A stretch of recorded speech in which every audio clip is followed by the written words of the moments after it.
السلام علیکم ورحمۃ اللہ وبرکاتہ۔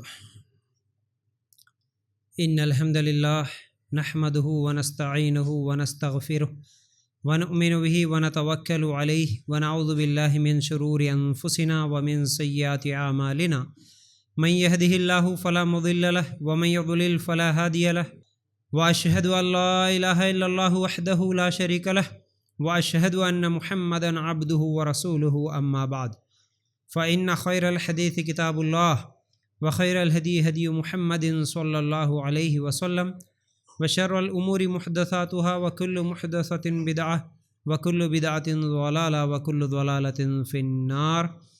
اللهم صل على محمد وعلى آل محمد كما صليت على إبراهيم وعلى آل إبراهيم إنك حميد مجيد۔ اللهم بارك على محمد وعلى آل محمد كما باركت على إبراهيم وعلى آل إبراهيم إنك حميد مجيد۔ وقال الله تبارك وتعالى في قرآن المجيد: يا أيها الذين آمنوا اتقوا الله حق تقاته ولا تموتن إلا وأنتم مسلمون رب اشرح لي صدري ويسر لي أمري واحلل عقدة من لساني يفقهوا قولي۔ ہر قسم کی تعریف، حمد و ثنا، کبریائی اور بڑائی اس اللہ رب العزت کے لیے ہیں جو تمام جہانوں کا پالنے والا رب ہے، اور اسی طرح اس کے آخری نبی محمد الرسول اللہ صلی اللہ علیہ وسلم پر بے شمار درود و سلام۔ حمد و ثنا کے بعد آج ہم لوگ جس عنوان کے تحت قرآن و سنت کی روشنی میں کچھ باتیں سننے والے ہیں وہ ہے قرآن کے حقوق۔ قرآن کے حقوق کیا ہے؟ انشاءاللہ ایک ایک کر کے آپ لوگوں کے سامنے رکھوں گا۔ دیکھیے، کیونکہ ایک تو رمضان بھی قریب ہے تو ہم قرآن سے جڑ جاتے ہیں رمضان کے مہینے میں خاص طور سے زیادہ تر لوگ، اور کیونکہ قرآن کا گہرا تعلق بھی ہے رمضان کے مہینے میں، اور رمضان ہی کے مہینے میں قرآن اترا ہے، تو اس لیے رمضان کے آنے سے پہلے ہم قرآن کے تعلق سے کچھ اہم باتیں سنیں گے۔ اس لیے آج انشاءاللہ قرآن کے حقوق کے تعلق سے میں کچھ باتیں رکھ رہا ہوں۔ دیکھیے، سب سے پہلے اگر ہم لوگ قرآن نکال کر دیکھیں گے، قرآن کے تعلق سے اللہ تعالیٰ کہتا ہے سورہ ہجر آیت نمبر 9: اِنَّا نَحْنُ نَزَّلْنَا الذِّكْرَ وَإِنَّا لَهُ لَحَافِظُونَ ہم نے ہی اس قرآن کو نازل فرمایا ہے اور ہم ہی اس کے محافظ ہیں۔ یعنی اللہ تعالیٰ کہتا ہے کہ یہ قرآن اللہ تعالیٰ کا کلام ہے، جیسا کہ ہم سب مسلمانوں کا ایمان بھی ہے، ہم سب مانتے ہیں کہ قرآن اللہ کا کلام ہے۔ اس کی دلیل اللہ تعالیٰ خود دے رہا اس قرآن میں کہ اللہ تعالیٰ کہتا ہے کہ ہم نے ہی اس قرآن کو اتارا اور اس کی حفاظت کی ذمہ داری بھی اللہ تعالیٰ لے رہا ہے، یعنی قیامت تک اس قرآن کو کوئی اور بدل نہیں سکتا۔ اسی لیے آج ہم دیکھتے ہیں کہ دنیا بھر میں قرآن کے تعلق سے بہت سارے لوگ اسلام کے دشمن، قرآن کے دشمن، بہت ساری غلط باتیں پھیلائے، لیکن ایک چیز جو وہ لوگ بھی نوٹس کرے وہ یہ ہے کہ پوری دنیا میں، چاہے وہ سعودی عرب میں ہو، چاہے انڈیا میں ہو، چاہے آسٹریلیا میں ہو، امریکہ میں ہو، جو قرآن آج دنیا میں موجود ہے اور جو قرآن صحابہ کے زمانے میں موجود تھی، اس قرآن کو اور دنیا کی کسی بھی کونے کے قرآن کو لے کے آ کے اگر وہ لوگ دیکھے تحقیق کرے تو آج بھی قرآن جیسی کی ویسی ہے جو کہ 1450 سال پہلے اتری تھی۔ تو کیونکہ اللہ تعالیٰ نے قرآن کی حفاظت کی ذمہ داری لیا، کیونکہ اس سے پہلے جتنی بھی کتابیں آئی تھی، اللہ تعالیٰ جو بھی نبیوں پر قرآن، جو بھی اس زمانے میں اللہ تعالیٰ کتابوں کو بھیجا تھا، ان تمام کتابوں کو لوگوں نے بدل دیا، چاہے وہ تورات ہو، زبور ہو، انجیل ہو، کئی کتابیں جو اس سے پہلے آئی تھی وہ بدل دی گئی ہے، لیکن اللہ تعالیٰ اس کی حفاظت کی ذمہ داری لیا، اس لیے قرآن آج تک جیسا کا ویسا ہی ہے۔ اس کے بعد اگر ہم لوگ دیکھیں گے سورہ مزمل آیت نمبر 5، اللہ تعالیٰ کہتا ہے اِنَّا سَنُلْقِي عَلَيْكَ قَوْلًا ثَقِيلًا، یقیناً ہم تجھ پر بہت بھاری بات عنقریب نازل کریں گے۔ یعنی قرآن کے تعلق سے اللہ تعالیٰ کہتا ہے اللہ کے رسول صلی اللہ علیہ وسلم کو کہ دیکھو بہت بھاری بات، یعنی یہ قرآن جو ایک بھاری بات ہے، عنقریب تیرے اوپر ہم نازل کریں گے، مکمل قرآن اترے گی، اللہ تعالیٰ نے کہا۔ اس کے تعلق سے ایک حدیث بھی ہے، عائشہ رضی اللہ تعالیٰ عنہ کہتی ہے کہ جب وحی نازل ہوتی تھی، جب قرآن اترتا تھا تو اللہ کے رسول صلی اللہ علیہ وسلم کو ہم دیکھتے تھے سخت سردی کے موسم میں بھی اللہ کے رسول صلی اللہ علیہ وسلم کو پسینہ آ جاتا، اور اللہ کے رسول صلی اللہ علیہ وسلم کبھی کسی سواری پر بیٹھ کے اگر سفر کرتے، سوار ہوتے، جیسا کہ اونٹوں پر اس زمانے میں سفر ہوتا تھا، تو وہ سواری کو ہم دیکھتے ایسا لگتا کہ وہ اللہ کے رسول صلی اللہ علیہ وسلم کو اٹھانے کی طاقت نہیں رکھتی ہے، اتنی کوئی بھاری چیز اوپر سے رکھ دیے تو جیسے سواری چلتی ہے ویسے ہی محسوس ہوتا تھا جب قرآن نازل ہوتا تھا۔ تو اسی لیے اللہ تعالیٰ کہتا ہے کہ قرآن ایک بھاری چیز ہے جسے ہم نازل کرنے والے ہیں۔ پھر اسی طرح ایک اور آیت نکال کر دیکھیں گے، سورہ حشر آیت نمبر 21 میں اللہ تعالیٰ کہتا ہے لو انزلنا هذا القرآن على جبل لرأيته خاشعا متصدعا من خشية الله وتلك الامثال نضربها للناس لعلهم يتفكرون، اگر ہم اس قرآن کو کسی پہاڑ پر اتارتے تو دیکھتا کہ خوف الہی سے وہ پست ہو کر ٹکڑے ٹکڑے ہو جاتا۔ ہم ان مثالوں کو لوگوں کے سامنے بیان کرتے ہیں تاکہ وہ غور و فکر کرے۔ یعنی اللہ تعالیٰ قرآن کے تعلق سے کہتا ہے اگر اس قرآن کو ہم کسی پہاڑ پر اگر اتار دیتے تو پہاڑ ریزہ ریزہ ہو جاتا، ٹکڑے ٹکڑے ہو جاتا۔ اس کا مطلب یہ ہے اللہ کی عظمت اور گزشتہ واقعات جو قرآن میں ہے، پچھلے قوموں کے واقعات جو ہے، اللہ تعالیٰ کا عذاب جو آیا تھا ان لوگوں کے اوپر، اور قیامت کے تعلق سے، جہنم کے تعلق سے جو بھی باتیں قرآن میں آئی ہوئی ہے، اگر پہاڑ کو سمجھ ہوتی، پہاڑ ان باتوں کو سمجھتا، پھر قرآن اگر پہاڑ پر اتارتا تو قرآن ڈر کے مارے ریزہ ریزہ ہو جاتا، ٹکڑے ٹکڑے ہو جاتا۔ یہ اللہ تعالیٰ اس آیت میں ہم لوگوں کو سمجھا رہا۔ پھر اس کے بعد اللہ کے رسول صلی اللہ علیہ وسلم سے ایک مرتبہ ابو بکر صدیق رضی اللہ تعالیٰ عنہ کہتے ہیں، اے اللہ کے رسول صلی اللہ علیہ وسلم، آپ کی داڑھی میں سفید بال نظر آ رہے ہیں، یعنی آپ بوڑھے ہو رہے ہیں، ایسا لگ رہا ہے کہ آپ کے داڑھی میں جو سفید بال ہے اس سے آپ بوڑھے ہو رہے ہیں، ایسا لگ رہا ہے۔ اللہ کے رسول صلی اللہ علیہ وسلم نے کہا کہ میں بوڑھا نہیں ہوا، لیکن مجھے سورہ ہود اور سورہ نبا اور سورہ تکویر جیسی سورتوں نے بوڑھا کر دیا۔ ترمذی میں یہ روایت موجود ہے۔ مطلب یہ ہے کہ ان سورہ ہود اور نبا اور تکویر، ان صورتوں میں جو قیامت کے تعلق سے، جو عذاب کے تعلق سے جو باتیں بتائی گئی، ان باتوں کی وجہ سے میرے بال سفید ہو رہے ہیں، یہ اللہ کے رسول صلی اللہ علیہ وسلم نے کہا۔ پھر اس کے بعد اگر ہم لوگ ایک اور حدیث دیکھیں گے جس میں اللہ کے رسول صلی اللہ علیہ وسلم نے عبداللہ ابن مسعود رضی اللہ تعالیٰ عنہ سے کہا تھا کہ اے عبداللہ قرآن پڑھو، اے عبداللہ قرآن پڑھو، میں سننا چاہتا ہوں۔ عبداللہ ابن مسعود رضی اللہ تعالیٰ عنہ نے کہا ہے اللہ کے رسول قرآن تو آپ کے اوپر نازل ہوا، میں پڑھ کر سناؤں؟ ہاں میرا دل چاہتا ہے پڑھ کر سناؤ۔ تو جب عبداللہ ابن مسعود رضی اللہ تعالیٰ عنہ قرآن پڑھنے لگے، پڑھتے پڑھتے سورہ نساء آیت نمبر 41 تک جب پہنچے، جس میں اللہ تعالیٰ کہتا ہے فَكَيْفَ إِذَا جِئْنَا مِن كُلِّ أُمَّةٍ بِشَهِيدٍ وَجِئْنَا بِكَ عَلَى هَؤُلَاءِ شَهِيدًا، بس کیا حال ہوگا جس وقت کے ہر امت میں سے ایک گواہ ہم لائیں گے اور آپ کو ان لوگوں پر گواہ بنا کر لائیں گے۔ اللہ کے رسول صلی اللہ علیہ وسلم اس آیت کو سنتے ہی عبداللہ ابن مسعود رضی اللہ تعالیٰ عنہ سے کہا کہ اے عبداللہ بس کرو، اے عبداللہ بس کرو۔ جب عبداللہ ابن مسعود رضی اللہ تعالیٰ عنہ سر اٹھا کر اللہ کے رسول صلی اللہ علیہ وسلم کو دیکھتے ہیں تو اللہ کے رسول صلی اللہ علیہ وسلم کی آنکھوں سے آنسو جاری تھے۔ اللہ کے رسول صلی اللہ علیہ وسلم رو رہے تھے، صحیح بخاری کی روایت ہے۔ کیوں رو رہے تھے؟ حالانکہ اس آیت میں کیا ہے کہ اس دن کیا حال ہوگا جس دن تمام امت کے لوگوں کو لایا جائے گا اور گواہ پیش کیے جائیں گے، اور تمام لوگوں پر اے محمد صلی اللہ علیہ وسلم آپ کو گواہ بنا دیا جائے گا۔ اس پر رونے کی کیا بات تھی؟ رونے کی بات یہ تھی اللہ کے رسول صلی اللہ علیہ وسلم جب یہ آیت سن رہے تھے تو محسوس کر رہے تھے، سوچ رہے تھے، قیامت کے منظر کو یاد کر رہے تھے، کیا دن ہوگا، وہ کیا حالت ہوگی لوگوں کی۔ اس دن گواہی کے لیے امت کے لوگوں کو، امت کے نبیوں کو پیش کیا جائے گا، اور تمام امتوں پر مجھے نبی بنا کر پیش کیا جائے گا۔ اس دن کون جہنمی ہے، کون جنتی ہے، فیصلہ کیا جائے گا۔ یہ تمام چیزوں کو یاد کر کے اللہ کے رسول صلی اللہ علیہ وسلم ڈر کے رو رہے تھے، اس لیے کہا کہ اے عبداللہ بس کرو، اے عبداللہ بس کرو۔ یاد رکھو ہم بھی قرآن پڑھتے ہیں لیکن ایسی کیفیت ہماری اکثر نہیں ہوتی۔ کیوں؟ اللہ تعالیٰ کہتا ہے ایک آیت میں، سورہ بقرہ کی آیت نمبر 74 میں، یہ یہودیوں کے تعلق سے اللہ تعالیٰ کہتا ہے ثم قست قلوبکم من بعد ذلک فہی کالحجارۃ او اشد قسوہ، پھر اس کے بعد تمہارے دل پتھر جیسے بلکہ اس سے بھی زیادہ سخت ہو گئے۔ بعض پتھروں سے تو نہریں بہ نکلتی ہے اور بعض تو پھٹ جاتے ہیں اور ان سے پانی نکل آتا ہے، اور بعض اللہ تعالیٰ کے ڈر سے گر پڑتے ہیں، اور تم اللہ تعالیٰ کو اپنے اعمال سے غافل نہ سمجھو۔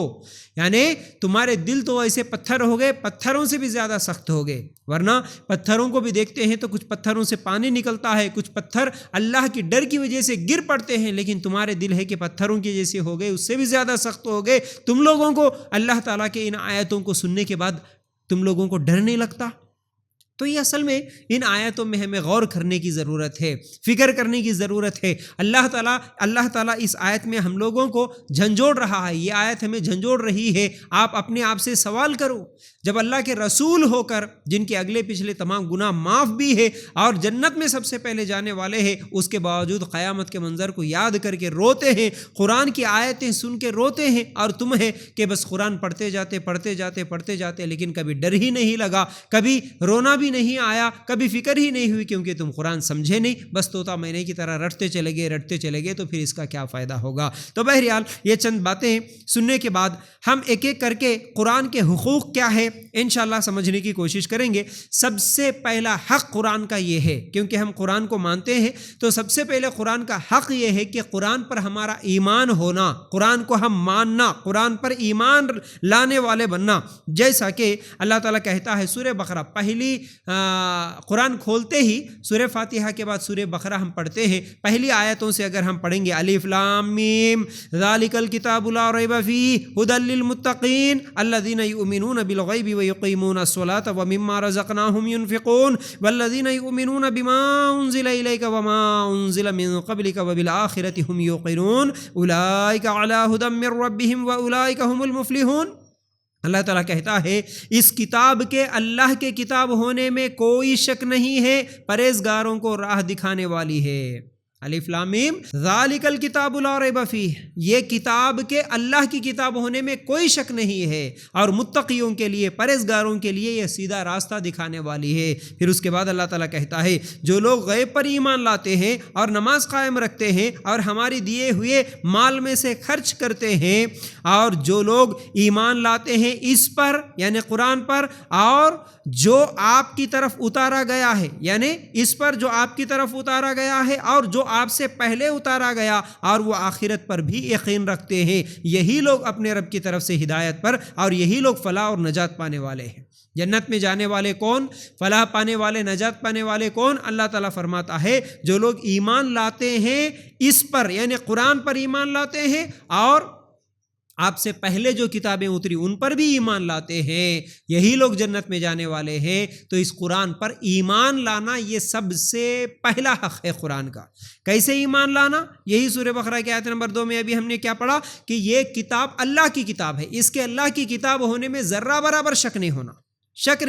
قرآن کی کسی بات پر، کسی حکم پر، کسی آیت پر ایسا کیوں اللہ نے یہ کیوں حکم دیا، یہ قرآن اللہ کا کلام ہے یا نہیں ہے، اور یہ ہمارے لیے یہ حکم کیوں دے رہا ہے، اس میں تو ہمارا فائدہ نہیں ہے، یہ تو عقل نہیں مانتی ہے، یہ تو عقل کے خلاف ہے، یہ تو سائنس کے خلاف ہے، یہ تمام چیزیں نہیں، ذرہ برابر بھی شک نہیں ہونا کہ یہ اللہ کی کتاب ہے کہنے میں، تو پھر یہ ہمارے لیے کیا ہے، قرآن پر صحیح معنوں میں ایمان لانے کا مطلب ہے۔ یاد رکھو یہ اللہ کا کلام ہے، یہ ایمان ہونا، اور یہ اللہ تعالیٰ کی آخری کتاب ہے، یہ بھی ایمان ہونا، اس کے بعد قیامت تک کوئی اور کتاب نہیں آئے گی، یہ بھی ایمان ہونا، اور اس کتاب کو جبرائیل علیہ السلام کے ذریعے اللہ تعالیٰ اللہ کے رسول صلی اللہ علیہ وسلم تک پہنچا دیا، یہ بھی ہمارا ایمان ہونا چاہیے، چاہے ہماری عقل مانے یا نہ مانے، لیکن قرآن میں ایک ایک بات جو ہے وہ اللہ تعالیٰ کی طرف سے ہے، ایسا ایمان ہمارے اندر ہونا، تو یہ صحیح ایمان ہے۔ ٹھیک ہے،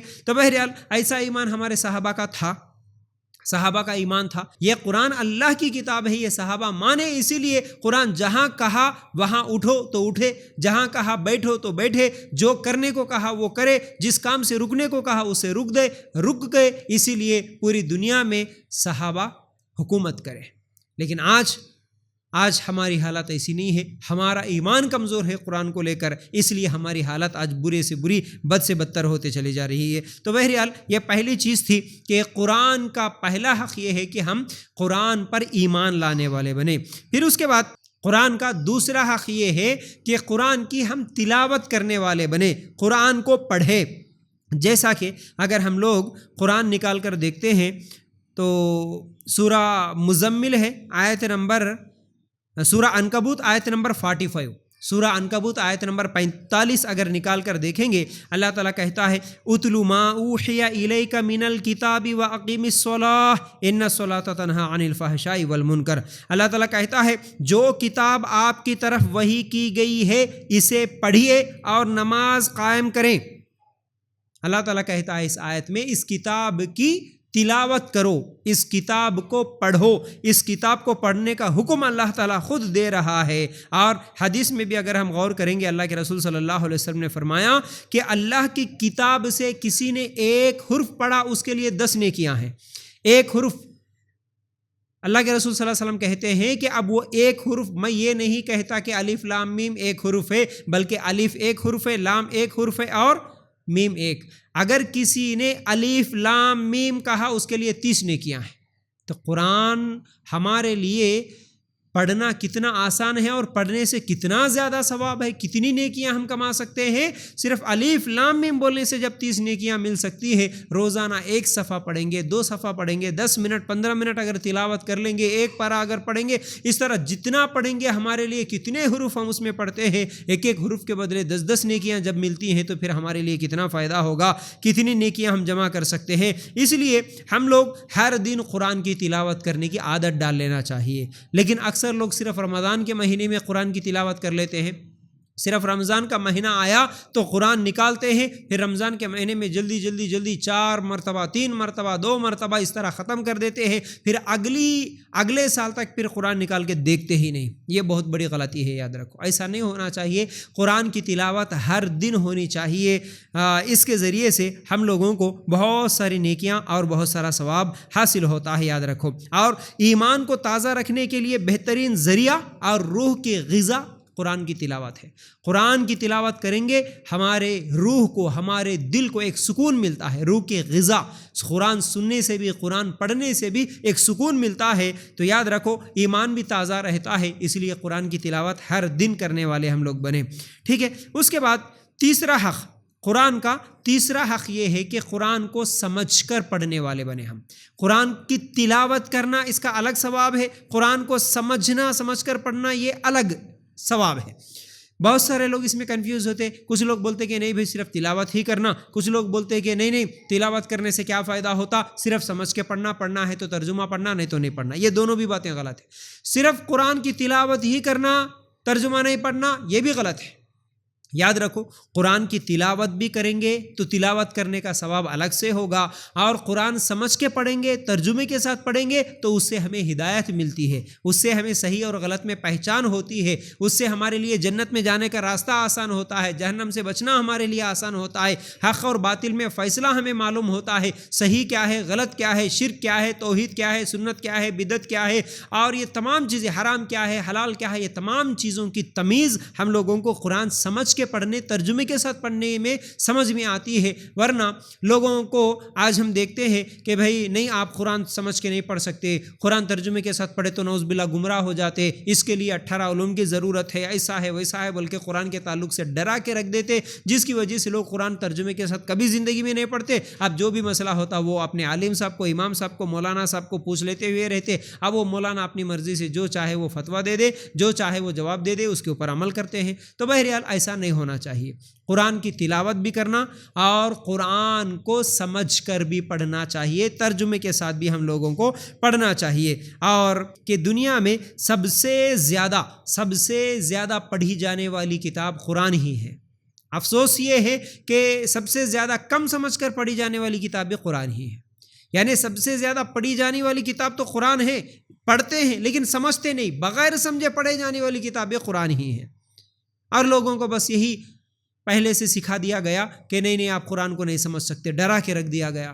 اور کئی لوگ تو قرآن کے تعلق سے یہ بات بھی بولتے نا، نہیں جی قرآن ہم لوگ اس لیے نہیں پڑھتے، اور دوسرے لوگ لکھے سو کتابوں کو تو پڑھ لیتے ہیں باقاعدہ، بلکہ بڑی بڑی جماعتیں اور بڑی کیا بولتے بھائی اجتماعات میں، گھروں کے اجتماعات میں، بیانوں میں، خاص طور سے خواتین قرآن کا ترجمہ تو نہیں پڑھتے، لیکن اس کی جگہ دوسرے اپنے علماء لکھے سو دوسری کتابوں کو تو باقاعدہ ہر دن پڑھتے ہیں، بلکہ ہر ہفتے درس ہوتا ہے دوسری کتابوں کا، ہر ہفتے اس کی کیا ہے بار بار اسی کو لے کے گھومتے ہیں، چلتے ہیں، پھرتے ہیں، اسی میں جو لکھا ہوا ہے وہی لوگوں کو بیان کرتے ہیں۔ بس ان کی زندگی میں وہ ایک ہی کتاب ہے اور اس کے علاوہ کوئی کتاب ہے ہی نہیں پڑھنے کے لائق، اس طرح کسی ایک کتاب کو اپنے عالم صاحب کی پکڑ کے زندگی بھر گزار دیتے ہیں، یہ بہت بڑی غلطی ہے۔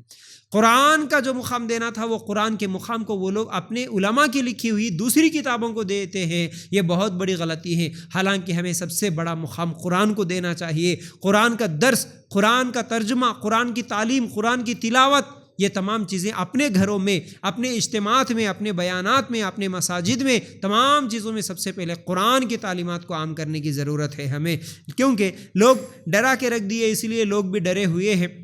اور کئی لوگ تو جواب بھی یہ دیتے ہیں کہ اجی تم پھر دوسری کتابیں کیوں پڑھتے، قرآن کا ترجمہ کیوں نہیں پڑھتے؟ تو کئی خواتین کو یہ بولتے ہوئے سنا گیا کہ نہیں جی، جو علماء لکھے سو کتابیں ہیں، جو ہمارے بڑے لکھے سو بزرگاں لکھے سو کتابیں ہیں، ان کتابوں کو پڑھنے کے بعد عمل نہیں کرے تو کوئی گناہ نہیں ہوتا، لیکن قرآن کیونکہ اللہ کا کلام ہے نا، اگر وہ پڑھیں گے، عمل نہیں کریں گے، سمجھنے کے بعد بھی عمل نہیں کرے تو گناہ ہوتا نا، اس لیے گناہ کیوں مول لینا بول کے پڑھتے نہیں ہم لوگ، قرآن نہیں پڑھتے، دوسری کتابیں پڑھ لیتے، کیونکہ وہ پڑھنے کے بعد عمل نہیں کرے تو بھی چلتا۔ تو یاد رکھو یہ بہت بڑی غلطی ہے۔ حالانکہ ہم قرآن میں ہی دیکھیں گے تو ان کی بات کتنی سچی ہے اور کتنی جھوٹی ہے۔ جو لوگ یہ کہتے ہیں کہ قرآن بڑی مشکل کتاب ہے، قرآن پڑھیں گے تو آپ گمراہ ہو جاتے ہیں، نعوذ باللہ، اس طرح کی باتیں کرتے ہیں، ان لوگوں کے لیے اللہ تعالیٰ کہتا ہے سورہ قمر آیت نمبر 22 نکال کر دیکھیں گے، وَلَقَدْ يَسَّرْنَا الْقُرْآنَ لِلذِّكْرِ فَهَلْ مِن مُدَّكِرٍ، یقیناً ہم نے قرآن کو نصیحت کے لیے آسان کر دیا ہے، بس کیا ہے کوئی نصیحت حاصل کرنے والا؟ اللہ تعالیٰ کہتا ہے کہ میں قرآن کو نصیحت حاصل کرنے کے لیے آسان کر دیا، بلکہ میں دوسرے لوگوں کے، جو بڑے بڑے جماعتوں کے لوگ جو کتابوں کو لے کے پھرتے ہیں، ان کتابوں میں بھی اس آیت کے ترجمے کو لکھنے والے غلط لکھے ہوئے کتابوں کو دیکھا۔ یہ آیت تو ہے لیکن اس قرآن کے اس آیت کے ترجمے کو لوگ غلط لکھے۔ یہاں پر اللہ تعالیٰ بول رہا کہ قرآن نصیحت کے لیے، قرآن سمجھنے کے لیے آسان کر دیا گیا، لیکن وہ لوگ اپنی کتابوں میں اس کا ترجمہ کر لیے کہ قرآن تلاوت کے لیے، قرآن پڑھنے کے لیے آسان کر دیا گیا۔ کیوں؟ اگر وہاں پر پڑھنے کی جگہ سمجھنے کے لیے بول کے لکھے تو لوگ سوال کرتے نا، ارے بھائی قرآن جب سمجھنے کے لیے آسان ہے تو پھر آپ قرآن کیوں نہیں سمجھاتے؟ اس طرح سوال ہوتا۔ اس لیے قرآن سے عوام کو دور کرنے کے لیے قرآن نہیں سمجھنا بلکہ لوگ اپنی کتابوں میں ان آیاتوں کا ترجمہ بھی بدل دیے، یاد رکھو۔ حالانکہ اللہ تعالیٰ کہتا ہے قرآن سمجھنے کے لیے آسان کر دیا گیا، قرآن نصیحت کے لیے آسان کر دیا گیا، ہے کوئی سمجھنے والا؟ اس کے بعد ایک اور آیت بھی دیکھیں گے، سورہ نساء آیت نمبر 82 میں اللہ تعالیٰ کہتا ہے افلا یتدبرون القرآن، کیا یہ لوگ قرآن میں غور نہیں کرتے؟ اللہ کا سوال ہے۔ دیکھو قرآن ہم پڑھ رہے، سمجھو الحمدللہ رب العالمین الرحمن الرحیم پڑھ رہی ہے، اور اسی طرح الف لام میم ذالک الکتاب لا ریب فیہ پڑھ رہے، اب یہ غور کرنا تو نہیں ہوا، یہ تدبر کرنا تو نہیں ہوا، یہ فکر کرنا تو نہیں ہوا۔ فکر کب ہوتی، تدبر کب ہوتا؟ جب اس کو سمجھیں گے۔ ارے الف لام میم بولا اللہ تعالیٰ، ذالک الکتاب لا ریب فیہ بولا، الحمدللہ رب العالمین بولا، اس کا مطلب کیا ہے؟ اس کو سمجھیں گے۔ کہیں پر جنت کی آیت آ گئی، کہیں پر جہنم کی آیت آ گئی، کہیں پر کسی بھی گناہ کے تعلق سے یہ حرام ہے بول کے آیت آ گئی ہے۔ ان تمام چیزوں کو رک کر ہم سمجھ کر غور کریں گے، فکر کریں گے، اس کو بولتے غور و فکر کرنا۔ لیکن صرف تلاوت کریں گے تو یہ غور و فکر تو نہیں ہوا۔ تو یاد رکھو اس چیز کو۔ سورہ نساء آیت نمبر 82 میں اللہ تعالیٰ کہتا ہے کہ تم لوگ غور نہیں کرتے، تم لوگ کیوں غور نہیں کرتے قرآن میں؟ پھر اس کے بعد اگر ہم لوگ دیکھیں گے، دیکھیے یہ تو سورہ بقرہ آیت نمبر 185 اور سورہ قمر آیت نمبر 22 اور سورہ نساء آیت نمبر 82، یہ تین آیتیں میں آپ لوگوں کے سامنے رکھ دیا۔ اور قرآن کے تعلق سے جیسے آج لوگ کہتے ہیں کہ قرآن مشکل کتاب ہے، قرآن ہم نہیں سمجھ سکتے، یہ اعتراض تو مکے کے مشرک بھی نہیں کرے۔ مکے کے مشرک بھی یہ اعتراض نہیں کرے تھے کہ بھئی یہ قرآن بڑی مشکل کتاب ہے۔ آج لوگ بولتے کہ قرآن بڑی مشکل کتاب ہے، آپ نہیں سمجھ سکتے۔ اللہ تو بول رہا ہے کہ قرآن آسان ہے، لیکن آج مسلمان بولتے کہ قرآن بڑی مشکل کتاب ہے، جی تم کہاں سمجھ سکتے؟ ان لوگوں کو سوچنا چاہیے، مکے کا مشرک بھی کبھی نہیں بولا قرآن بڑی مشکل کتاب ہے۔ اگر مشکل کتاب اللہ تعالیٰ بھیج دیتا تو یہ پھر ہمارے اوپر ظلم ہوتا تھا، ہمارے اوپر ظلم ہوتا تھا۔ قرآن اگر ہم نہیں سمجھ سکتے، ایسی کتاب اللہ ہم کو دیتا تو یہ ہمارے اوپر ظلم ہوتا تھا۔ کیونکہ اگر آپ لوگ LKG پڑھنے والے اسٹوڈنٹ کے لیے 10th کلاس کی کتاب لے کے آ کے سامنے رکھ دیں گے، سمجھانے کی کوشش کریں گے، اس کو سمجھو بول کے دیں گے تو پھر وہ نہیں سمجھ سکتا، تو یہ تو اس کے اوپر ظلم ہوگا۔ ارے LKG کا اسٹوڈنٹ ہے بھائی، 1st کلاس کا اسٹوڈنٹ ہے، آپ 10 کلاس کی کتاب پڑھا رہے، ظلم کر رہے تم، ہم بولتے ہیں۔ اسی طرح اگر ہم لوگوں کو سمجھ میں نہیں آنے والی کتاب اللہ تعالیٰ دیا تو نعوذ باللہ اللہ تعالیٰ بھی ظلم کر رہا، پھر نہیں۔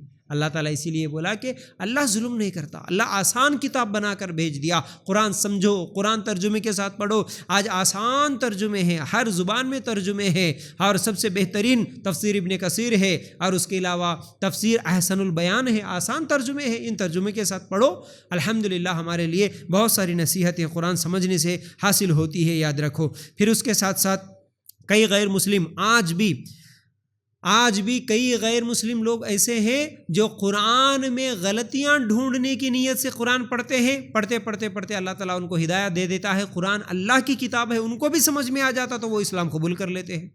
ایسے دنیا میں کئی واقعات ہیں، ایسے لوگ تو کئی ہم کو بھی مل چکے ہیں، ہم کو بھی بات کرے کہ جو لوگ اسلام قبول کرے ان کے بارے میں ہم سوال کریں تو وہ لوگ یہی جواب دیے کہ بھائی ہم بس قرآن گھر میں تھی، یا پھر قرآن میں غلطیاں کیا ہے یہ ڈھونڈنے کی نیت سے ہم پڑھے، لیکن اس کے بعد الحمدللہ قرآن پڑھتے سمجھتے ہمارا دل کھلتے گیا۔ ایک غیر مسلم کو قرآن کیسے سمجھ میں آیا جی؟ وہ اپنی زبان میں پڑھا، چاہے وہ انگلش میں پڑھا ہو یا تیلگو زبان میں پڑھا ہو، جو بھی ترجمہ اس کو ملا وہ پڑھتے گیا تو الحمدللہ اللہ اس کو ہدایت دیا۔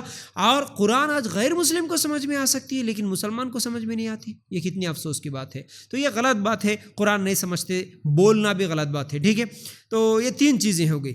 قرآن کے حقوق میں چوتھا حق یہ ہے کہ جب قرآن کو ہم مانیں اور قرآن کی تلاوت بھی کریں اور قرآن کو سمجھے، تو چوتھی چیز یہ ہے کہ قرآن پر عمل بھی کریں۔ قرآن کے حقوق میں یہ حق ہے قرآن کا کہ قرآن کے مطابق ہمارا عمل ہو۔ سورہ اعراف آیت نمبر 3 میں اللہ تعالیٰ کہتا ہے اتبعوا ما انزل الیکم من ربکم ولا تتبعوا من دونہ اولیاء قلیلا ما تذکرون۔ تم لوگ اس کی اتباع کرو جو تمہارے رب کی طرف سے آئی ہے، اور اللہ تعالیٰ کو چھوڑ کر من گھڑت سرپرستوں کی اتباع مت کرو، تم لوگ بہت ہی کم نصیحت پکڑتے ہو۔ اللہ تعالیٰ کیا بول رہا جی اس آیت میں؟ تم لوگ فالو کرو، اتباع کرو، عمل کرو، پیروی کرو، کس کی؟ جو تمہارے رب کی طرف سے تمہاری طرف اتارا گیا ہے۔ تمہارے رب کی طرف سے کیا چیز آئی ہے اس کو فالو کرو، اس کی اتباع کرو۔ اللہ تعالیٰ بول رہا رب کی طرف سے اتاری گئی چیز قرآن ہی تو ہے۔ قرآن عمل کرنے کے لیے آیا۔ دیکھیے اگر عمل نہیں ہے تو پھر قرآن کو سمجھنے کا کیا فائدہ، قرآن کو پڑھنے کا کیا فائدہ، قرآن پہ ایمان رکھنے کا کیا فائدہ اگر عمل ہی نہیں ہے تو۔ یاد رکھو قرآن کو ماننا، پڑھنا، سمجھنا اسی لیے ہے تاکہ عمل کیا جائے۔ قرآن آج پڑھنے والے ہیں لیکن عمل کرنے والے بہت کم ہیں۔ ہم قرآن کو تو پڑھتے ہیں، دیکھیے اسی لیے قرآن سمجھ کے نہیں پڑھنے کی وجہ سے ایک بہت بڑا نقصان یہ ہو رہا ہے کہ لوگ عمل نہیں کر رہے۔ جیسا کہ قرآن کی تلاوت تو کر رہے، رمضان میں بڑے شوق سے دن رات صبح شام جلدی ختم کرنے سے کیا ہے بہت زیادہ ثواب ملتا، بلکہ ثواب کو دل میں رکھتے ہوئے ثواب کی نیت سے لوگ تو پڑھ رہے، اور پڑھتے ان لوگوں کے سامنے سود کی آیتیں بھی آئی ہیں کہ سود حرام ہے بول کے، ماں باپ کی نافرمانی نہیں کرنا بول کے بھی آیتیں آئی ہیں، غیبت نہیں کرنا بول کے بھی آیتیں آئی ہوئی ہیں، اور اسی طرح زنا نہیں کرنا، شراب نہیں پینا، حرام نہیں کھانا، یہ تمام آیتیں آ رہی ہیں، پڑھ رہے ہیں۔ اور شرک نہیں کرنا، یہ تو بار بار آیت آتی ہے۔ اللہ کے رسول کی اتباع کرنا، نبی کے طریقے پہ چلنا، اللہ سے ڈرنا، یہ تمام چیزیں آ رہی ہے۔ اس کے باوجود بھی آج مسلمانوں کی زندگی میں اکثریت مسلمانوں کی ایسی ہے، اللہ سے نہ ڈرتے ہیں، لوگوں کے اوپر ظلم کرتے ہیں، سود بھی کھاتے ہیں، زنا بھی کرتے ہیں، شراب بھی پیتے۔ یہ تمام گناہ کیوں ہو رہے؟ کیونکہ وہ تو پڑھ رہے ہیں لیکن سمجھ نہیں رہے۔ جب سمجھ ہی نہیں رہے ہیں تو پھر عمل بھی نہیں ہو رہا۔ تو یاد رکھو آج بڑے بڑے دیندار سمجھے جانے والے لوگ بھی قرآن پڑھتے ہیں، نماز پڑھتے ہیں، لیکن نہیں سمجھنے کی وجہ سے عمل بھی نہیں کرتے، بولتے ہیں، تقریریں بھی کرتے ہیں لیکن عمل نہیں کرتے۔ تو جب عمل ہی نہیں کر رہے تو پھر قرآن پہ ایمان لانے کا کیا مطلب ہوا؟ یاد رکھو، اس لیے چوتھی چیز یہ ہے کہ قرآن کے مطابق عمل کیا جائے، ٹھیک ہے۔ اس کے بعد پانچویں چیز یہ ہے، قرآن کے حقوق میں پانچواں حق یہ ہے کہ اس قرآن کے ذریعے سے دعوت و تبلیغ کا کام کرنا، قرآن کے ذریعے سے دعوت و تبلیغ کا کام کرنا۔ جیسا کہ اللہ تعالیٰ کہتا ہے سورہ فرقان آیت نمبر 52، اگر ہم نکال کر دیکھیں گے، فَلَا تُطِعِ الْكَافِرِينَ وَجَاهِدْهُمْ بِهِ جِهَادًا كَبِيرًا، بس آپ کافروں کا کہنا نہ مانیں اور قرآن کے ذریعے ان سے پوری طاقت سے بڑا جہاد کریں۔ دیکھو یہاں پر ایک غلط فہمی بھی دور ہوتی ہے. اللہ تعالیٰ کیا بول رہا؟ قرآن کے ذریعے سے جہاد کرو. پھر جہاد نہیں بول رہا اللہ تعالیٰ، بڑا جہاد کرو بول رہا. آج جہاد لفظ کو بھی بدنام کر کے رکھ دیے. جہاد بولے تو غیر مسلموں کو مارنا، کافروں کو مارنا، جہاد ہر چیز میں جہاد جہاد جہاد. لو جہاد شروع ہو گیا. کچھ دن پہلے تو ابھی ایک 2-4 دن پہلے کی نیوز ہے، ایک غیر مسلموں کا ایک فیسٹیول ہوا تھا، ایک جاترا ہوا تھا میڈارم جاترا کے نام سے. وہاں پر تو ایک مسلمان بیچارہ وہ کھووا بن بیچ رہا تھا 10 روپے کا، جو ہمارے بھی محلوں میں بیچتے ہیں لوگ. 10 روپے کا بن بیچ رہا تھا. اس کو بھی ٹارگیٹ کر کے وہاں پر جا کے پورے یہ ٹی وی چینل والے، کون سے یہ چھوٹے چھوٹے یوٹیوب چینل آئے لوگ کھولے کے اپنے آپ کو فیمس کر لینے کے لیے ایسے بیچارے کمزور لوگوں کو پکڑ کے کہ دیکھ یہ کھووا تو کیسا بنا رہا، یہ بن کہاں سے لا رہا، اس کے اندر کیا ملا رہا، کیا کر رہا، تو نہیں کھا رہا، لوگوں کو تو دے رہا ہے، اس کے ذریعے سے تو کیا ہے جہاد کر رہا ہے. کھووا جہاد بول کے لگا دیے.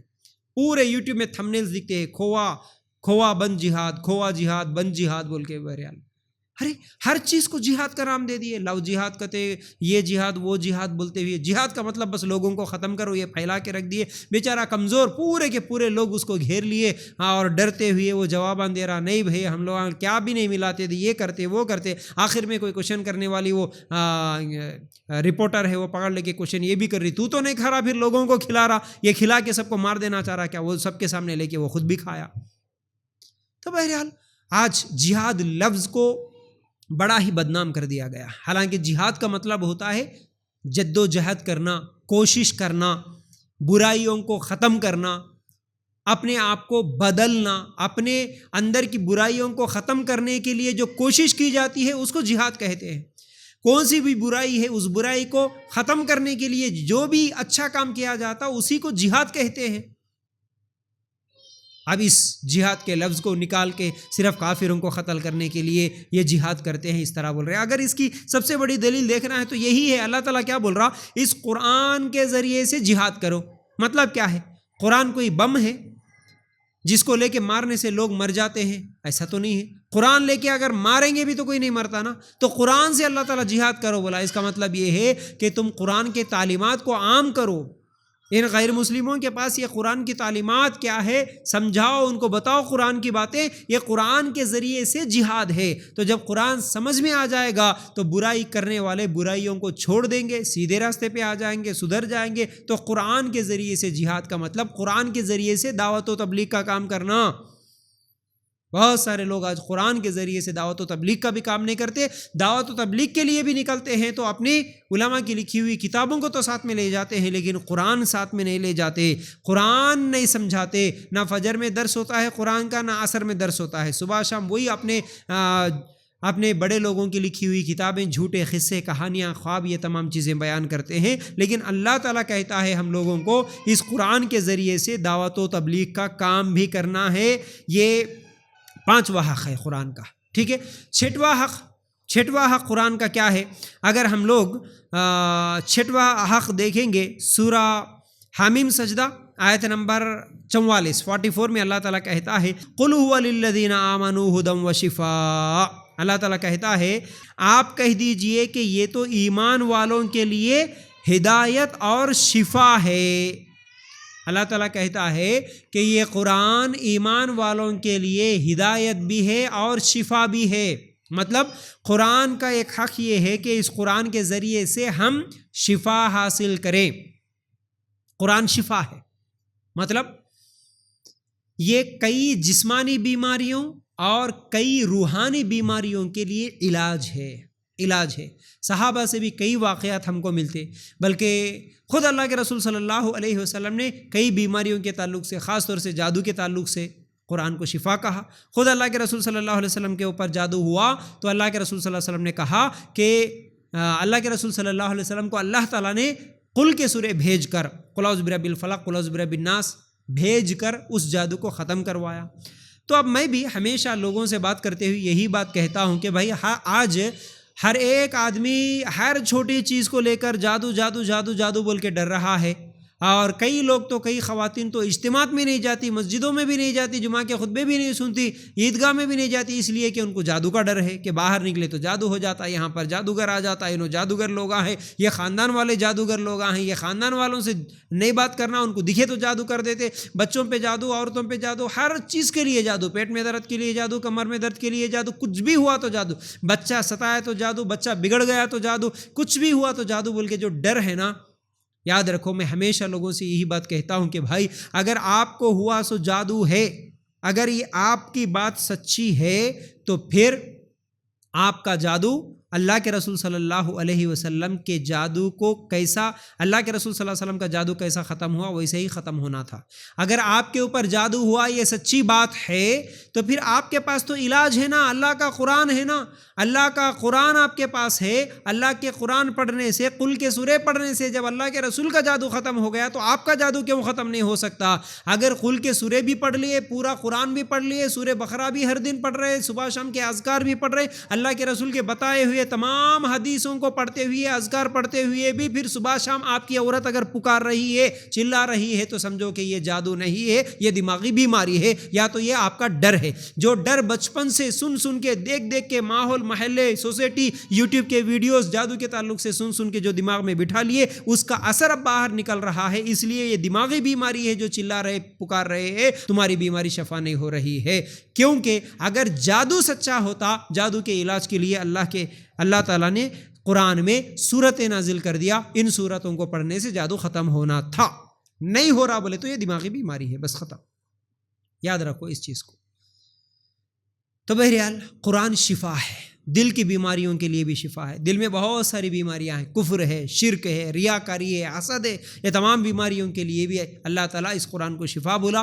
کئی جسمانی بیماریاں ہیں، جسمانی بیماریوں کے لیے بھی، کئی دردوں کے لیے بھی یہ قرآن شفا ہے۔ سورہ فاتحہ بار بار پڑھو، بیماریوں کے پاس، بیمار لوگوں کے پاس، مریض لوگوں کے پاس، مریضوں کے پاس پڑھو، الحمدللہ بہترین شفا ہے یہ قرآن۔ تو اس لیے قرآن سے شفا حاصل کرنا ہے ہمیں، نہ کہ باباؤں سے، نہ کہ تعویذوں سے، نہ گنڈوں سے، نہ عامل باباؤں سے، نہ نیمبو ناریلوں سے۔ شفا قرآن میں ہے، تو ہم یا تو دوائی استعمال کریں گے یا پھر قرآن سے، حدیث سے جو ثابت شدہ دعاؤں سے ہم لوگ علاج حاصل کرنے کی کوشش کریں گے، تو یہی صحیح راستہ ہے، ٹھیک ہے۔ اس کے بعد ساتواں حق یہ ہے، اور آخری بات قرآن کے حقوق میں سے ساتواں حق یہ ہے کہ قرآن کا دفاع کرنا، یہ قرآن کا حق ہے۔ قرآن کا دفاع کرنے کا مطلب کیا ہے؟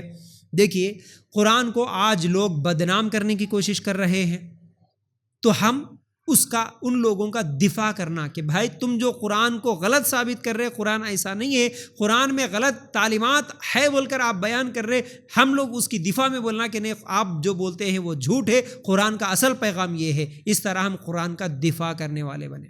آج ہر آئرہ غیرہ یوٹیوب پہ آ رہا، سوشل میڈیا میں آ رہا، اور کچھ بھی ویڈیو بنا دے رہا، کون سی تو بھی آیتیں ادھر سے ادھر سے کاٹ کے ان آیتوں کو پڑھ رہا اور لوگوں کے سامنے بول رہا کہ دیکھو قرآن کافروں کو قتل کرنا سکھا رہا۔ نہیں میرے بھائی، قرآن کافروں کو قتل کرنا کہیں بھی نہیں سکھاتا، بلکہ سورہ مائدہ آیت نمبر 32 نکال کر دیکھیں گے تو ایک انسان کی جان نکالنا پورے انسانوں کے جان نکالنے کے برابر ہے، ایک انسان کی جان بچانا پورے انسانوں کے جان بچانے کے برابر ہے، یہ قرآن کہتا ہے۔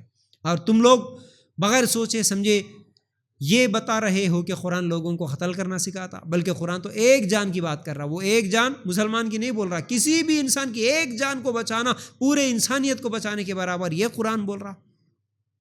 آپ قرآن کو ٹیررزم سے جوڑ رہے، قرآن کو دہشت گردی سے جوڑ رہے، قرآن کو خواتین کے حق مارنے والا بول رہے، اس طرح بہت ساری چیزیں قرآن کے خلاف لوگ آج جو پھیلا رہے ہیں، تو مسلمانوں کی ذمہ داری ہے کہ آپ جو پھیلا رہے غلط فہمیاں، یہ غلط ہے۔ قرآن کی صحیح تعلیم یہ ہے، قرآن کا صحیح میسیج یہ ہے، بلکہ ہم لوگ بھی آگے بڑھنا۔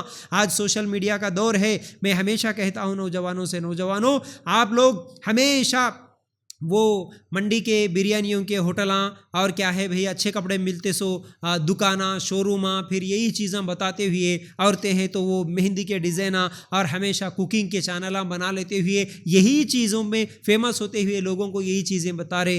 کیا ہی بہتر ہوتا کہ آپ قرآن کی کوئی آیت بھی پڑھتے، اس کا ترجمہ بھی پڑھتے اور قرآن کا صحیح پیغام کیا ہے یہ بتاتے، تو یہ کتنا اچھا ہوتا۔ ہر مسلمان سوشل میڈیا کا صحیح استعمال کرتے ہوئے اگر اس طرح کام کرتا تو بہت سارے ویڈیوز وائرل ہوتے ہیں۔ غیر مسلم تو ہر آدمی، ہر پڑھا لکھا ان پڑھ، ہر ایک اسلام کی دشمنی میں غلط باتیں پھیلا رہا ہے قرآن کے تعلق سے۔ تو تم قرآن کی اچھی باتیں، تھوڑا سا قرآن پڑھتے، ترجمے کے ساتھ پڑھتے، تھوڑا سا علم حاصل کرتے، اس کے بعد قرآن کی آیاتوں کے ذریعے سے آپ بہترین میسج نہیں دے سکتے کیا؟ کتنی قرآن کی آیتیں ہیں، قرآن میں کتنے اچھے پیغامات ہیں، اسلام کیا کیا بہترین انسانیت کے لیے اچھے اچھے اخلاق سکھا رہا، ان اخلاق کے بارے میں بھی اگر ہم لوگ بیان کرتے، سوشل میڈیا کا صحیح استعمال کرتے، تو یہ بہترین دعوت و تبلیغ کا طریقہ ہوتا۔ قرآن کا دفاع کرنا یہ 7واں حق ہے، یہ 7واں حق ہے۔ چلیے اس کے بعد ہم لوگ کچھ حدیثوں کو دیکھیں گے۔ اللہ کے رسول صلی اللہ علیہ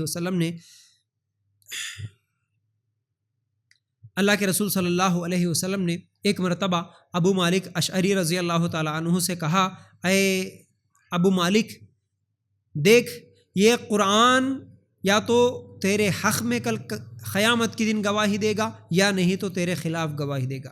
صحیح مسلم کی روایت ہے۔ اللہ کے رسول صلی اللہ علیہ وسلم نے کہا ابو مالک اشعری رضی اللہ تعالیٰ عنہ سے کہ کل قیامت کے دن یہ قرآن یا تو تیرے حق میں گواہی دے گا یا نہیں تو تیرے خلاف گواہی دے گا۔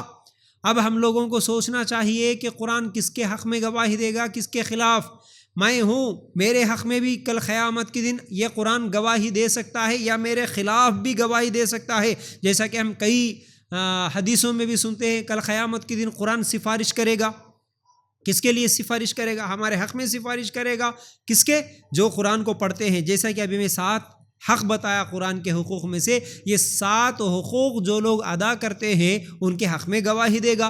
جو لوگ قرآن کی تلاوت کرتے ہیں، قرآن پر ایمان لاتے ہیں، قرآن کو سمجھ کے پڑھتے ہیں، قرآن پر عمل کرتے ہیں اور قرآن کے ذریعے سے دعوت و تبلیغ کا کام کرتے ہیں اور قرآن کا دفاع کرتے ہیں، ایسے لوگوں کے تعلق سے تو کل قیامت کے دن اللہ تعالیٰ سے بولے گا قرآن، اے اللہ یہ قرآن کی تلاوت کرتا تھا، اللہ تو اس کو معاف کر دے، اللہ تو اس کو جنت الفردوس میں جگہ عطا فرما۔ بلکہ حدیث کے الفاظ ہے قرآن اللہ تعالیٰ سے جھگڑا کرے گا۔ حالانکہ کل قیامت کے دن اللہ تعالیٰ سے بات کرنے کی کسی کو ہمت نہیں ہوگی، ایسے حالات میں قرآن اللہ تعالیٰ سے جھگڑا کرے گا اور کہے گا کہ اے اللہ یہ پڑھتا تھا قرآن، اس لیے اللہ تو اس کے گناہوں کو معاف کر کے اس کو جنت الفردوس میں جگہ عطا، جنت دے بول کے اللہ تعالیٰ سے جھگڑا کرے گا قرآن، سفارش کرے گا قرآن۔ بلکہ قبر کے سوالوں میں سے چوتھا سوال یہی ہوگا، جو لوگ صحیح جواب دیں گے 3 سوالوں کا، ان کے لیے چوتھا سوال بھی ہوگا کہ تمہیں یہ تینوں سوالوں کے جواب کیسے معلوم ہوئے؟ تو وہ آدمی کہے گا کہ میں قرآن پر ایمان لایا، قرآن کو سمجھا، قرآن کے مطابق عمل کیا، اس لیے مجھے صحیح جواب کیا ہے معلوم ہوئے۔ قرآن پڑھنے، قرآن سمجھنے، قرآن کو ماننے سے خبر میں بھی ہم لوگ پاس ہو سکتے ہیں، کامیاب ہو سکتے ہیں، قیامت کے دن بھی کامیاب ہو سکتے ہیں۔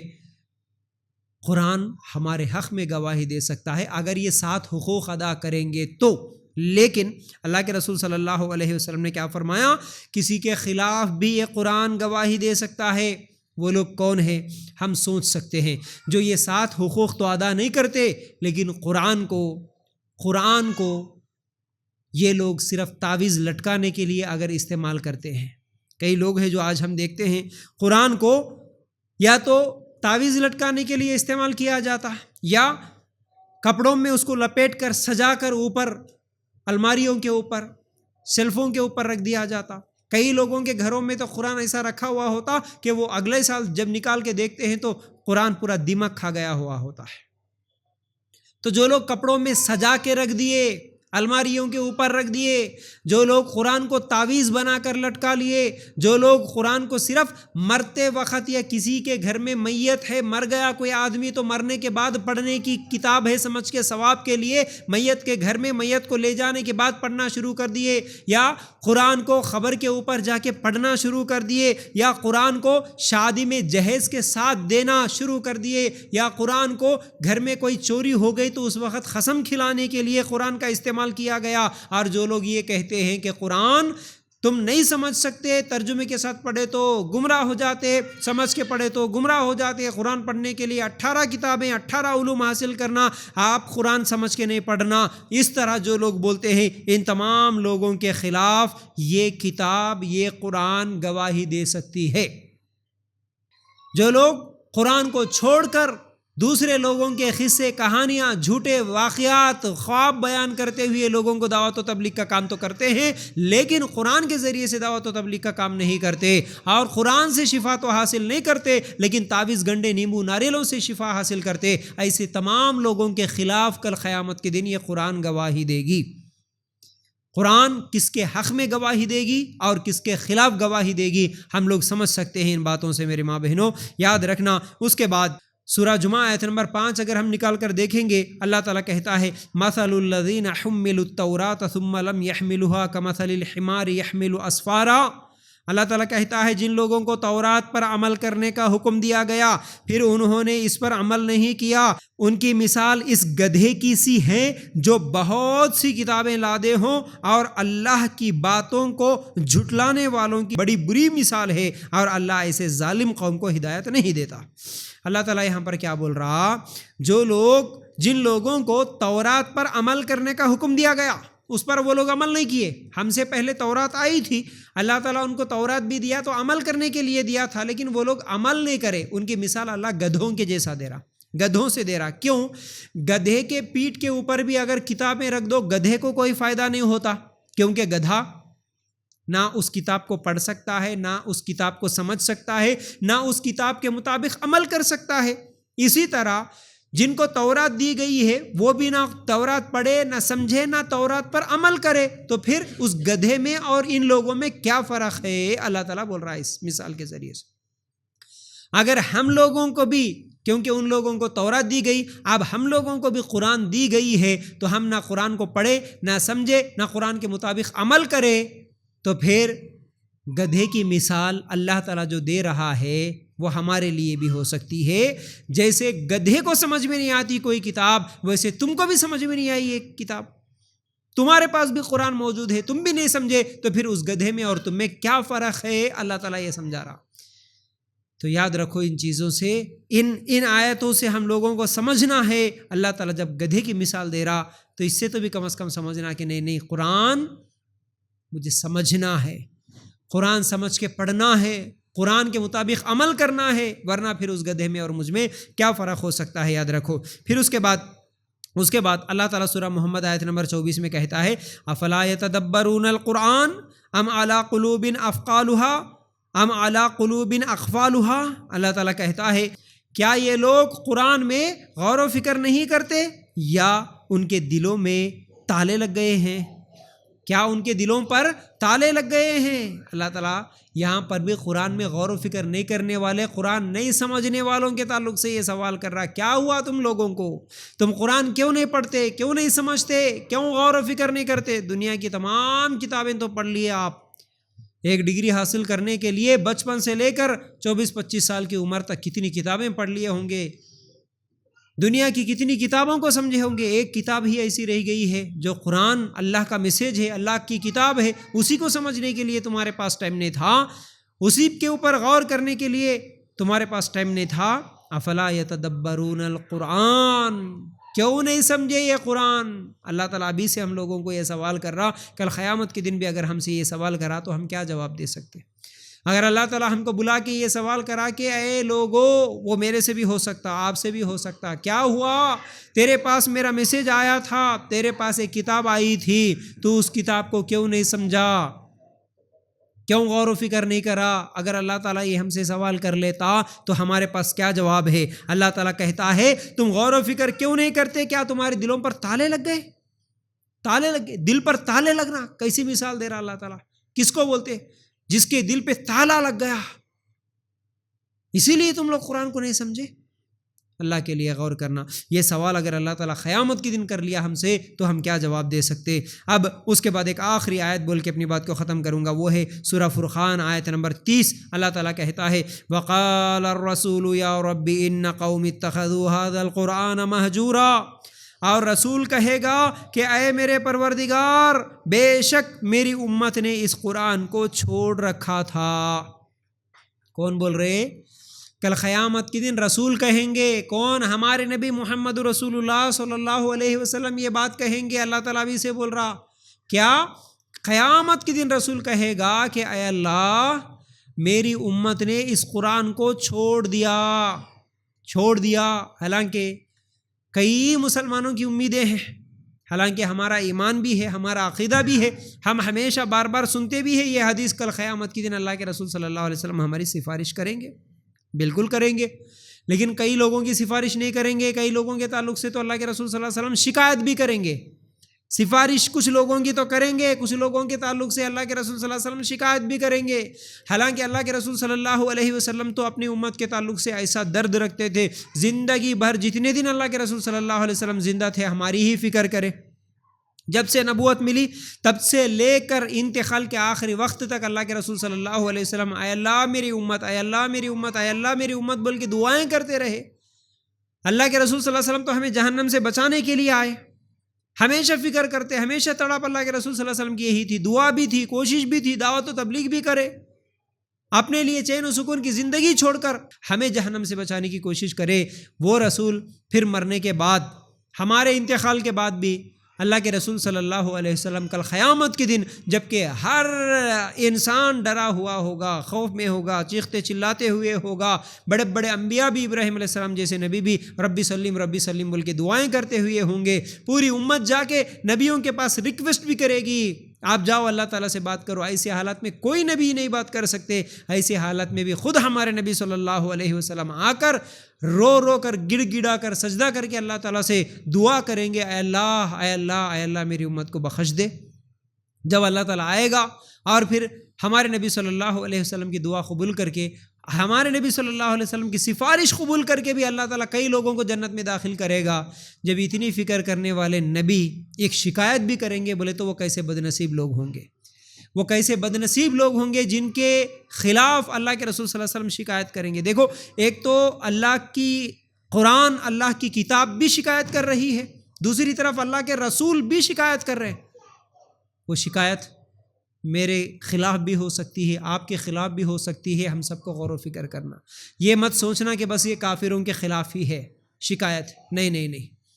اس آیت کی تفسیر دیکھو، آپ کبھی پڑھو قرآن کا ترجمہ تو اس کی تفسیر بھی سنو، پڑھو سورہ فرقان آیت نمبر 30 کی تفسیر میں کئی محدثین نے لکھا کہ جنہوں نے قرآن پر ایمان نہیں لایا، جنہوں نے قرآن کی تلاوت نہیں کی، جنہوں نے قرآن کو نہیں سمجھا، جنہوں نے قرآن کے مطابق عمل نہیں کیا، ان سب کے خلاف بھی کل قیامت کے دن اللہ کے رسول صلی اللہ علیہ وسلم شکایت کر سکتے، یہ بات بول سکتے کہ اے اللہ میری امت قرآن کو چھوڑ دی اللہ، ایسے لوگوں کے تعلق سے بھی اللہ کے رسول صلی اللہ علیہ وسلم بول سکتے ہیں۔ تو ایسے لوگوں میں اگر ہم نہیں بننا چاہ رہے تو جو قرآن کے حقوق میں نے بیان کیا، ان قرآن کے حقوق کو یاد رکھتے ہوئے ان تمام حقوق کو ہم ادا کرنے والے بنے، قرآن کی تلاوت بھی کرنے، قرآن کو سمجھنے، قرآن کے مطابق عمل کرنے کی بھی ہمارے اندر کوشش ہو، تڑپ ہو۔ یہ رمضان کا مہینہ آ رہا ہے، ماشاءاللہ بڑا بہترین موقع ہے، شیطان بھی بند ہو جاتے ہیں اس رمضان کے مہینے میں، جہنم کے دروازے بھی بند ہو جاتے ہیں، اللہ تعالیٰ جنت کے دروازوں کو بھی کھول دیتا ہے، اور قرآن سننے، سمجھنے، پڑھنے، عمل کرنے کا بہترین موقع ہے۔ اب اگر ہم قرآن سے جڑ گئے، اس رمضان کے مہینے سے اگر عادت ڈال لیے، شروع رمضان سے ہی قرآن کی تلاوت شروع کر لیے، اور جہاں بھی قرآن کا درس ہو رہا ہے وہاں پر چلے گئے، اور اپنے گھر میں بھی اگر درس نہیں ہو رہا، کہیں پر قرآن سمجھ میں تفسیر کرنے، ترجمہ کرنے والے نہیں ملے، خود اپنے گھروں میں قرآن کا ترجمہ لا کے خرید کے 500 روپے خرچ کریں گے تو بہترین احسن البیان ترجمہ اور تفسیر کے ساتھ ملے گا، اپنے گھروں میں رکھ کے روزانہ خود اپنے گھر والے، اپنے بچوں کو، بہنوں کو، بھائیوں کو بٹھا کے اگر روزانہ ایک 10 منٹ کیوں نہیں ہوتا، 15 منٹ کیوں نہیں ہوتا، قرآن کا ترجمہ اگر پڑھنے والے بنیں گے تو پھر انشاءاللہ عمل کرنے کا بھی جذبہ ہمارے اندر آ جائے گا۔ پھر اس قرآن کو جیسے رمضان میں شروع کرے، اسی کو اگر کنٹینیو کرتے ہوئے ہر دن فجر کے بعد اگر قرآن کی تلاوت اور قرآن کا ترجمہ اس طرح روزانہ دن میں کوئی ایک ٹائم فکس کر لے کہ جب تک قرآن کا ترجمہ یا قرآن کی تلاوت گھر میں نہیں ہوگی تب تک دن نہیں گزرے گا، رات کو نہیں سوئیں گے، اس طرح ایک ارادے کے ساتھ مضبوط عزم کر کے، ارادہ کر کے اگر ہم زندگی گزاریں گے تو ہمارے لیے بہتری ہوگی، ہمارے لیے ایک عادت پڑ جائے گی، الحمدللہ ہمارے زندگیاں بھی سنور سکتے ہیں اور ہماری آخرت بھی، دنیا بھی اور آخرت بھی کامیاب ہو سکتی ہے۔ تو بہرحال یہی چند باتیں تھیں جو آج میں آپ لوگوں کے سامنے قرآن کے حقوق کے تعلق سے رکھنا چاہ رہا تھا۔ امید کرتا ہوں کہ باتیں سمجھ میں آ گئی ہوں گی۔ اللہ تعالیٰ سے دعا ہے کہ اللہ ہمیں کہنے سننے سے زیادہ عمل کرنے کی توفیق دے۔ اللہ ہمیں قرآن کے حقوق سمجھنے اور اس پر عمل کرنے کی توفیق دے۔ آمین یا رب العالمین۔ جزاک اللہ خیر۔ السلام علیکم ورحمۃ اللہ وبرکاتہ۔